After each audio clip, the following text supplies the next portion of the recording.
Welcome to English education hub. पिछले explainer में हमने चैप्टर 4 तक की कहानी कवर की थी। आज हम आगे बढ़ रहे हैं एक ऐसे चैप्टर के साथ जो इस नॉवेल का कह सकते हैं दिल है। चैप्टर 5। यही वो टर्निंग पॉइंट है जहां एक आम सा लड़का राजू बन जाता है मलगुडी का सबसे फेमस रेलवे राजू।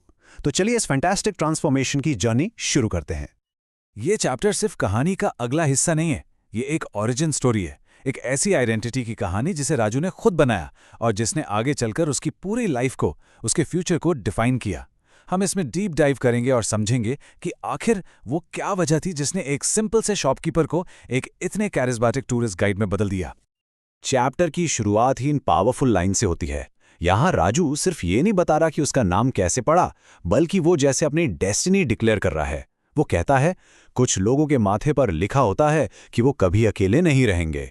इससे उसके कैरेक्टर का सबसे इंपॉर्टेंट एस्पेक्ट सामने आता है। उसे लोगों के बीच रहना, उनका सेंटर ऑफ अटेंशन बनना पसंद है। ये उसकी ज़रूरत है, उसकी किस्मत है। और इसी ज़रूरत से उसके ट्रांसफॉर्मेशन की शुरुआत होती है। राजू अपनी दुकान के काउंटर के पीछे से निकलकर एक नई दुनिया में कदम रखता है। मलगुडी स्टेशन पर आने वाले ट्रैवलर्स उससे रास्ता पूछते हैं, एडवाइस मांगते हैं और राजू को उनकी मदद करने में एक अलग ही नशा मिलने लगता है। धीरे धीरे रेलवे राजू की आइडेंटिटी उस पर हावी होने लगती है। और देखिए ये बदलाव कितना बड़ा है। पहले वो एक प्रोफेशनल शॉपकीपर था जो शौक के लिए थोड़ी गाइडिंग कर लेता था, लेकिन अब वो एक फुल टाइम गाइड है जिसके लिए दुकान बस एक पार्ट टाइम काम बनकर रह गई है। ये पॉइंट बहुत ज़रूरी है।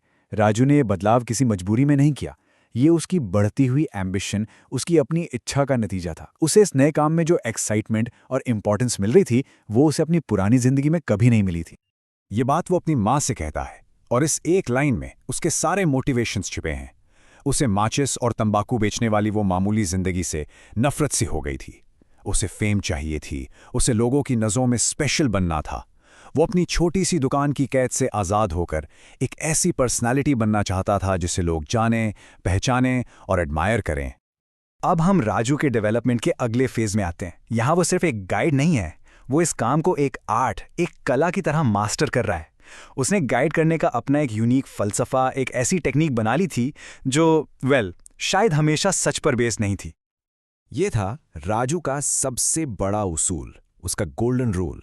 मैंने कभी नहीं कहा, मुझे नहीं पता। यही उसकी सक्सेस का सीक्रेट था और यही आगे चलकर उसकी डाउनफॉल का रीजन भी बना। सवाल कुछ भी हो, राजू के पास हमेशा एक कहानी, एक जवाब रेडी रहता था। सच और झूठ के बीच की जो लाइन है वो उसके लिए ब्लर हो चुकी थी। यहाँ हमें उसके मॉरली एम्बिग्यूअस कैरेक्टर की पहली गहरी झलक मिलती है।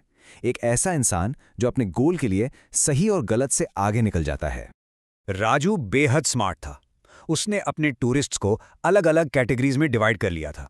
वो लोगों के चेहरे पढ़ना जानता था। उसे पता था किसे फोटोज लेने का शौक है, कौन हिस्ट्री में इंटरेस्टेड है और कौन बस अकेले घूमना चाहता है।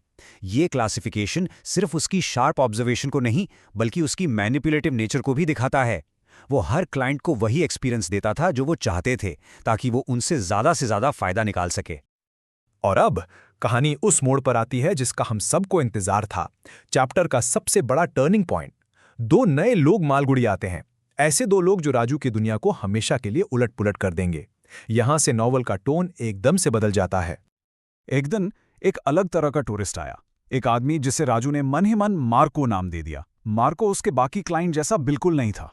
वो एक सीरियस स्कॉलर टाइप इंसान था जिसे राजू कहता है कि वो रूइन कलेक्टिंग यानी खंडरों की खोज में आया था। मार्को का आना राजू के लिए एक नई चैलेंज था, क्योंकि उसे झूठी कहानियों से नहीं बल्कि असली फैक्ट से मतलब था।